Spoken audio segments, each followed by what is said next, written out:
Ionized Yeast presents Lights Out. Everybody.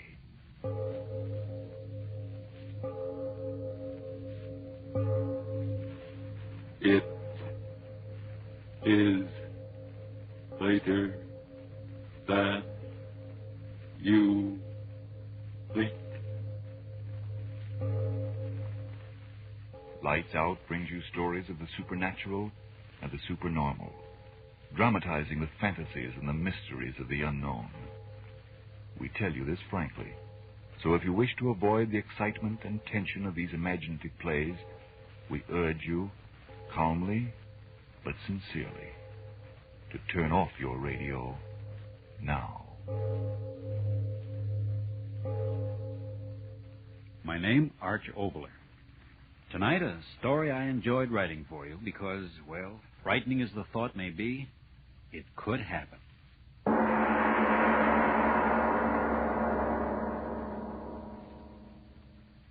And furthermore, I might speak frankly, my dear Diane, the basic thing wrong with woman is her nose. Let's cut it off. Russell Adams. Then there's the matter of her ears. Look at them. Well? They're too obvious. Cut them off, too. No nose, no ears. Oh, a fine art critic you turned out to be. Oh, is this thing odd? Russ Adams, I hate you. I think it's the best piece of sculpture I've ever done. Egomaniac. Oh, will you go away? Not until I tell my wife how much I adore her. How about stopping the artistic endeavors for the night and romancing with the old man? Any night. Come on. Out on the veranda. There's a moon. Spoken as Professor Russell J. Adams, instructor of astronomy at our beloved university. I don't know a single scientific fact about this moon. It's a special satellite built entirely for romance. Then it's a date. After you, fair Diane? Why do you laugh? Just thinking it's a good thing we haven't any neighbors, or they'd think we were honeymooning. 10 years and 2 more weeks. Sweet. Why? For remembering. Why the sigh? Oh, it's such a lovely night. Yes. You're very lovely with the moonlight in your hair. Darling. 335 days out of the year, moonlight to me is just a reflected light of the sun. A light interesting only that it may be analyzed spectroscopically. But these 30 days of our vacation, Diane. Oh, what a magical change. It's a soft lover's moon hanging in the heavens only to brighten your loveliness. Oh, and people wonder why I can't get excited about Ronald Colman. Coleman? Who's he? Spoken like a true professor. He's a motion picture star. An absolute paragon of romance. Oh, well, perhaps I shouldn't neglect my movie-going. Oh, so much I mean. With such paragons to teach one. You do all right. Oh, Russell. What's the matter? I saw the brightest shooting star. Is that all? The way you gasp, I thought you saw the angel of death himself galloping over those meadows. There's another one. Look, Russell. My dear, for 11 months out of the year, the heavens have my full and undivided attention. Oh, but during this blessed month, let the heavens fall. I can't be bothered. I never saw such bright shooting stars. Yes, and another thing, my dear. As the wife of an accredited professor of astronomy, I think it no more than fitting that you give the phenomena that you observed its proper name, namely the fall of a meteor. There's another one. And another. Oh, Russ, how bright and beautiful. They travel at such a tremendous rate, the friction of our atmosphere burns them into a fiery vapor. There's more of them. Look, one after the other. I've never seen so many shooting stars. I mean so many meteors in all my life. Oh, so that's why you wanted me out here. You knew about this meteor shower, didn't you? It's one of heaven's free spectacles in this constellation. Every 3 years, and this happens to be the 3rd year. How frightening. Why frightening? Those great masses of stone and iron coming from who knows where in interstellar space, traveling millions and millions of miles and then going up in such glorious flame just as they reach the end of their journey. Not all goes to flame. Hundreds of them strike the earth each year. Well, Russell, there's no danger. Oh, no. The probabilities of being struck on the head by that cosmic rubbish is about 1,000 times more remote than winning a sweepstake without buying a ticket. Well, look. That one. The brightest of all. Wait, Diane. What's that? I don't know. Something from Look the up. sky. It's shooting star. Look out, Diane!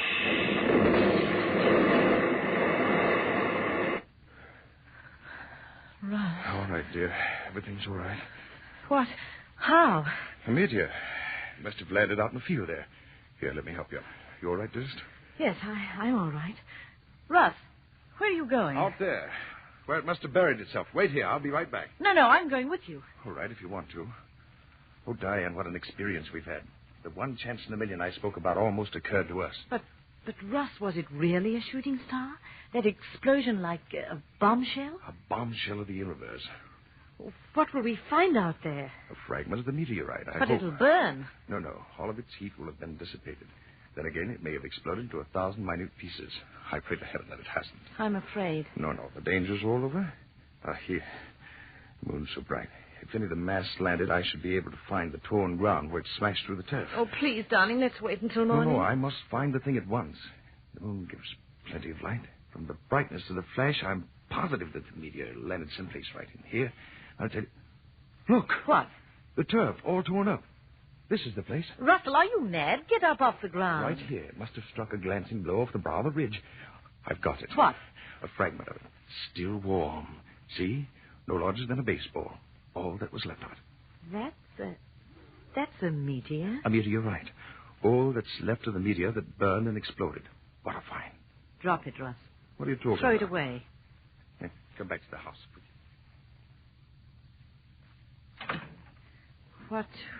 What are you going to do with it? Diane, what's the matter with you? Your face.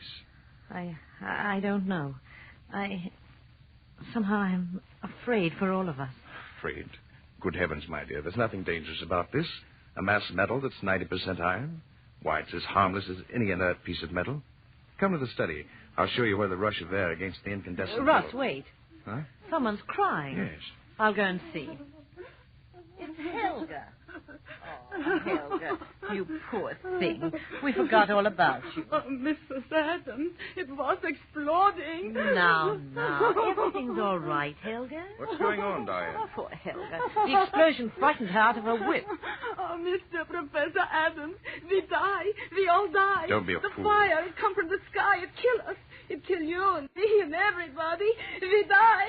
Everybody Stop die. it. For heaven's sake, stop that. Sky. Take care of it, Diane. Give her a sedative or something. All right, Russell. All right now, Helga. Everything's all right. I'm going to get at this meteorite, so please quiet the dumb fool down as quickly as you can. Superstitious idiot. Simple phenomena, and she thinks the world's ending. Simple little meteorite. Iron, a bit of nickel content. Nothing particularly unusual. Oh, Diane, quiet her down, will you? Yes. She'll be all right. You look a little rocky yourself. Here, sit here. She's very frightened. Yeah, and even you, Diane. Well? You've acted so strangely, as if this inert piece of cosmic metal could cause some supernatural ability. What are you going to do with it? Nothing. Examine it. Here, I'll take some of this nitric acid. Where's that bottle? Yeah. Now watch closely, and I'll show you that the stone consists of ordinary elements. Iron. Russell. What? This mark on it. How strange. Yeah. Funny, I hadn't noticed it before. Circles the entire stone. I wouldn't be a bit surprised that a blow right here would break it in half. Yes, I think I'll try to do that. No, Russ. Leave it alone. Good heavens, Diane. Nothing but a stone. All I'm going to do is try and break it along this fissure. See, I had a hammer and a stone. Yeah. I wonder if the stone break. Almost solid metal. I'll try. By George, it did. Clean in half. What? Look. What's inside? Flesh. Oh, Russ, how... Negative ray protoplasmic. No, it can't be. It can't. This is a meteor. It came from out there. There is no flesh. Nothing could live. Russ, look. Huh? It's growing. Growing?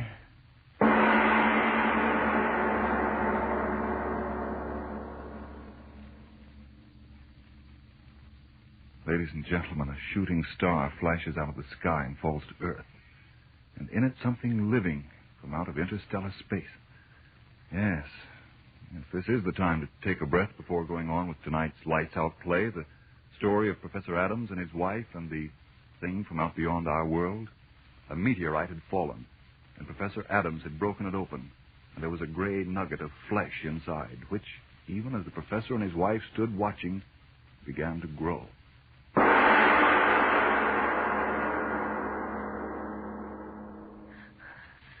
Faster and faster. Gray flesh. Growing. Russ, I'm afraid. No, Diane, no. Wait, control yourself. This is something we've got to see, both of us, calmly, so we can tell others clearly what we saw. I'll try. Oh, Russ, keep your arm around me. Larger and larger. Listen, the noise as it grows. I hear it. When will it stop?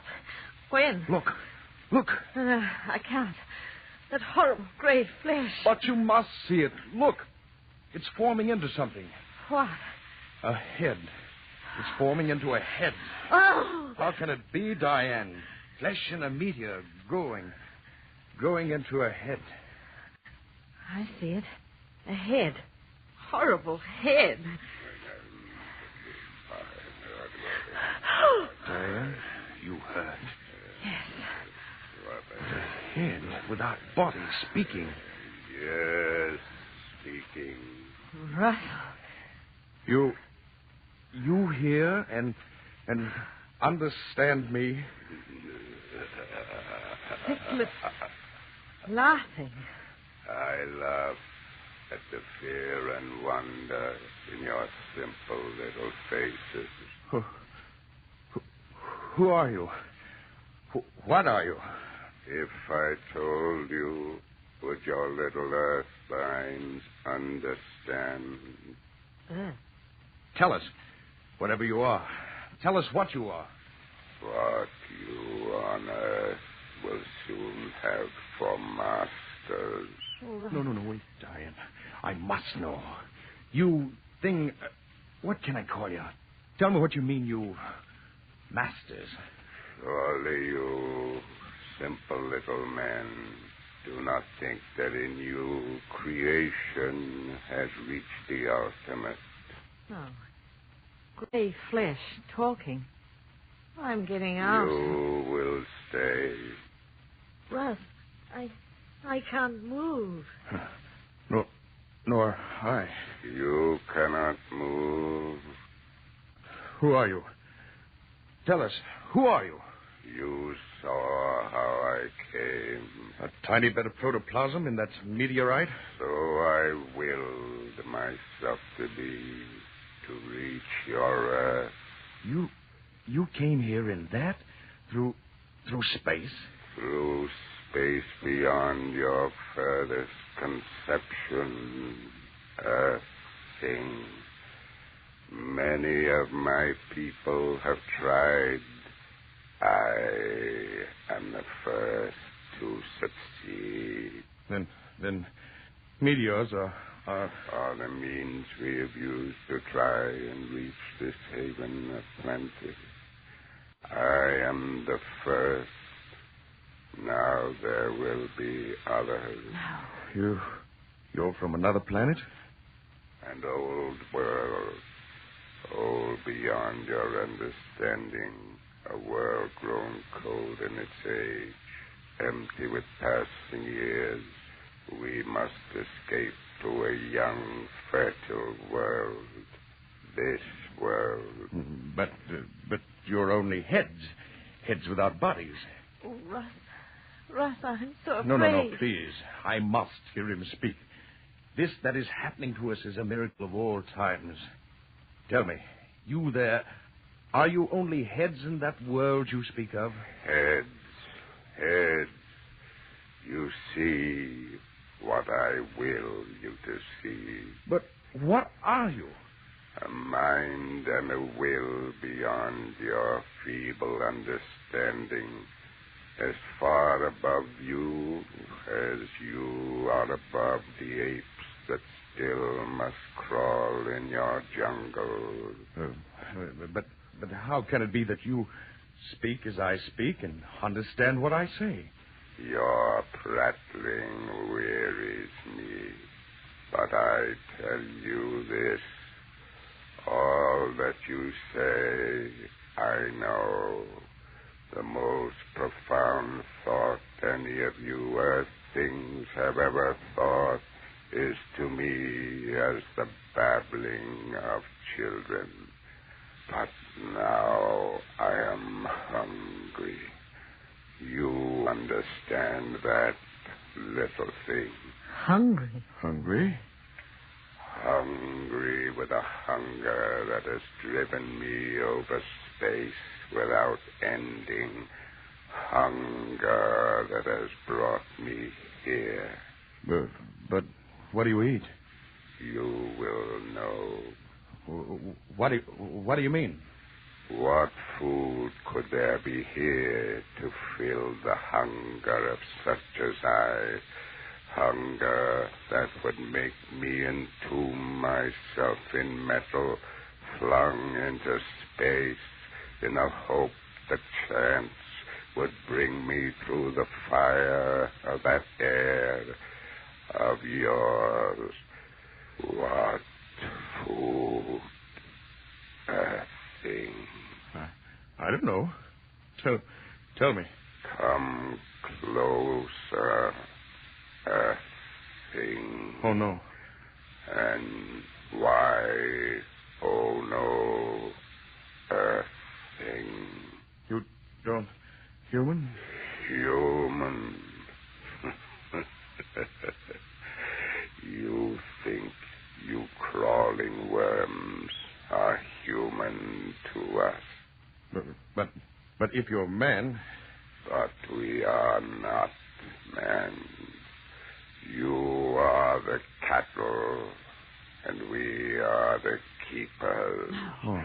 You raise the cattle for life, and we for centuries have raised such as you on our world for life.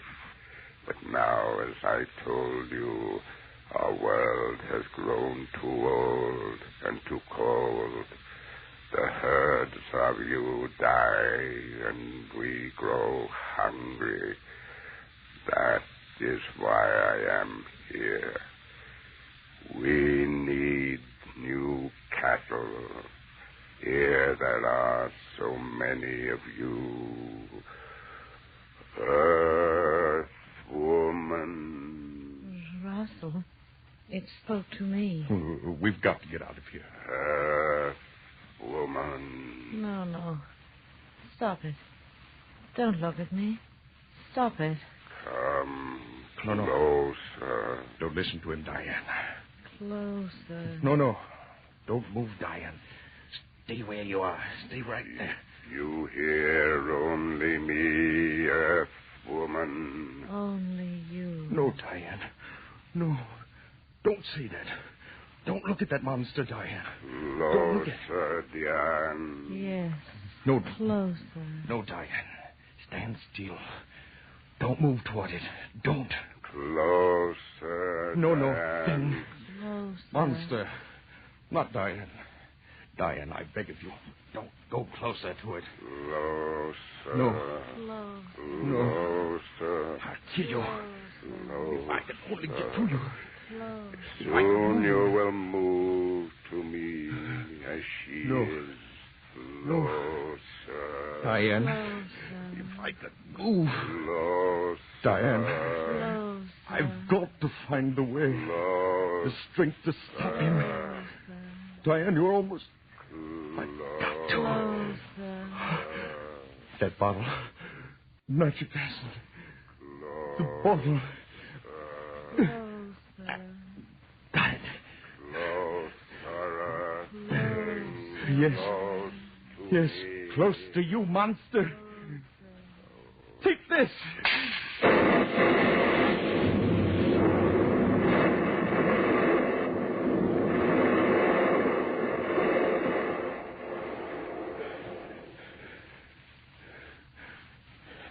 Pool of flesh. Flesh. That's all. Diane, wake up. Open your eyes. I've killed the thing. I killed it. Diane, it's all right. Russell. I've killed it. Oh. Diane, look. Outside, it's still dark. Yes, the sky's still streaked with the Russian meteorites. And that thing said more of the monsters of his breed are trying to reach this earth to feel that devil's hunger in them. Another meteorite is just there. And in it, perhaps... Oh, Diane. Diane. Is that truly to be end for mankind?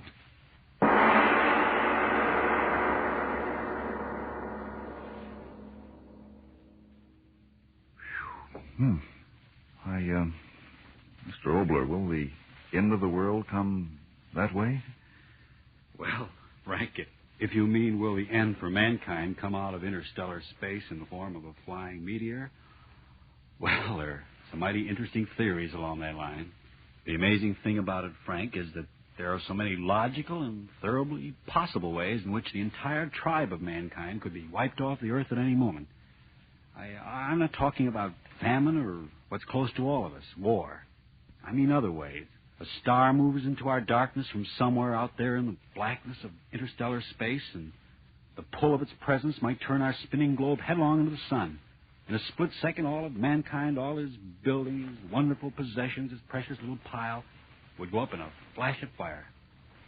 Or, out of the sun itself, the very source of our life, as we all know, could shoot a long stream of explosive flame that would curl around us and again, well, so quickly that no man would know what had happened. In split seconds, this earth would be a charred, uninhabited spheroid.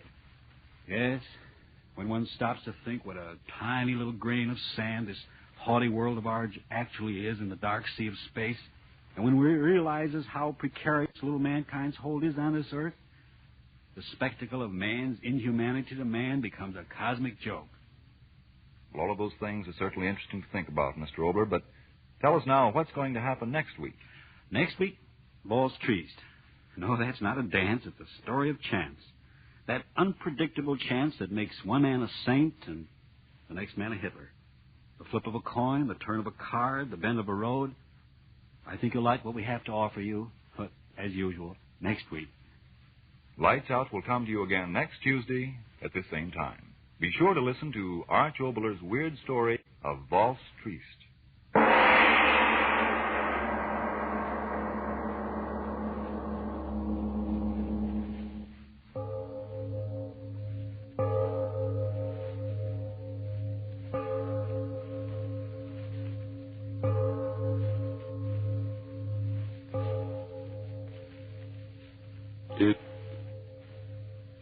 It is later than you think.